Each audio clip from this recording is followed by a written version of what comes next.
Today I'm making Stracotti, which is an Italian pot roast. I grew up eating this pot roast. It's buttery and tender and cooked for a really long time. I'm pairing it with my Chardonnay Rosemary Gravy. It's so good.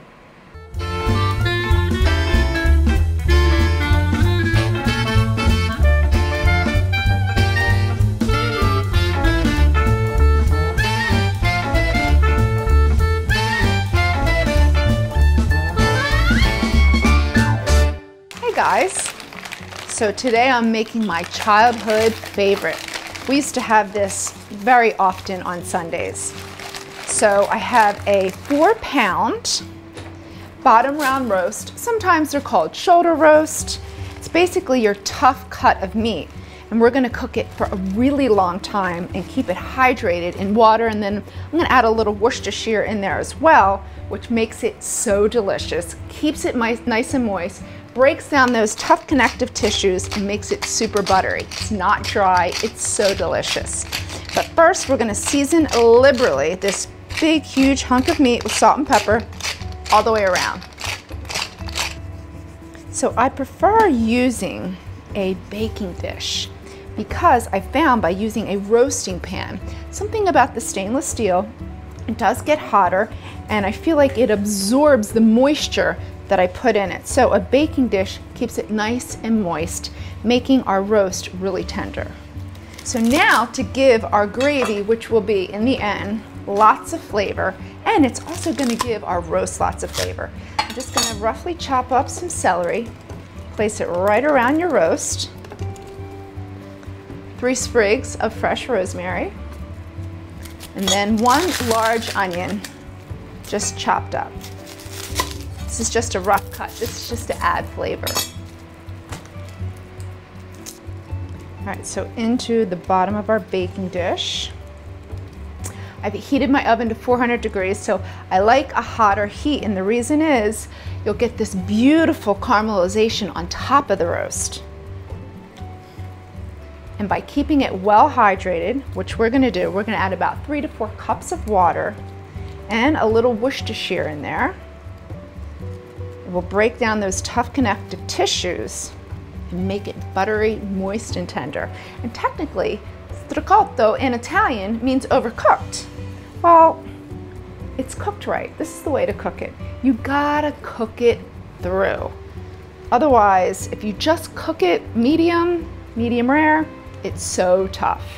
This is the kind of meat you just cook it. About 3 cups of water, so you want it to come up halfway up your baking dish, 3 to 4 cups.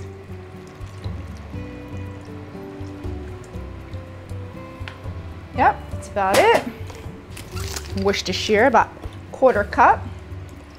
This was my aunt's trick. She always added Worcestershire, which really gives a robust flavor to the water, and then it sort of becomes that stock broth, beef broth, that we need to make our gravy at the end. We're gonna cover it with foil, place it into the oven for 3.5 to 4 hours until it's super tender and shreds apart with 2 forks. So it's been about 4 hours, and I removed the roast and let it rest a little bit.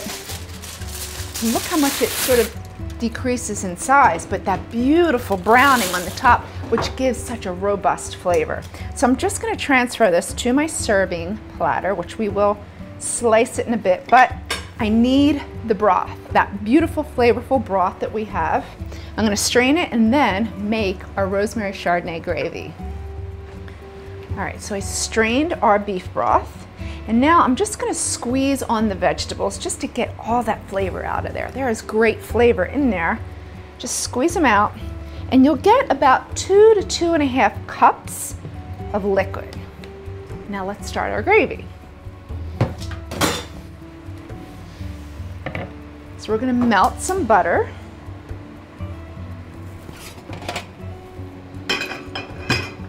Add some flour and make our roux. So growing up when we had pot roast, this is the way my mother made it. It was always so tender and we loved it. And any leftovers, it's so great the next day on a delicious Italian fresh Kaiser roll with horseradish. So amazingly delicious. So you just want to add your flour a little bit at a time and then whisk so we don't have any lumps. So your texture of your roux should almost look like wet sand. It shouldn't be pasty, but really resemble wet sand right along the shoreline. So think of that, right? We're going to cook it out for about a minute on a medium-low heat.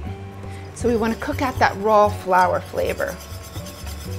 We're going to deglaze with a few tablespoons of Chardonnay, and then it's going to seize up. So all that flour is going to absorb the wine.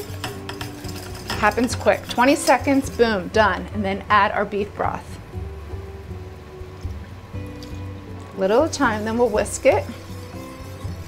Then we're going to bring it to a boil. That way the flour comes to its full thickening power. Taste it for seasoning, and then reduce it to a simmer and let that flour flavor cook out for about 10 to 18 minutes. Looks good already, pretty easy. All right, now to carve our roast. But really, we're just shredding it. So we're gonna cut it into slices. But you'll see how it just is so tender. And I love that we get this beautiful caramelization. That's from the 400-degree oven and cooking it for a really long time. Come on, look at that. It's tender, it's just easily shredding. Look at that, come on. So while our gravy is cooking, I'm gonna just cut up our roast, put it onto a platter. This is perfect for a Sunday night. Now we gotta give it a taste. Did you see how tender this is?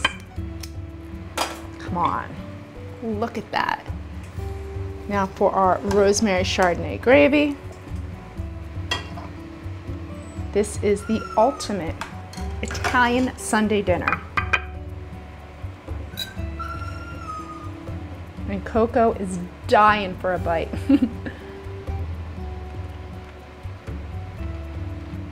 It's so tender, so succulent. And that gravy is so robust. I hope you'll make this dish for your family. For the recipe, head over to the newspaper's website. And thanks for joining me today. From my kitchen to yours, happy cooking. I'll see you next time.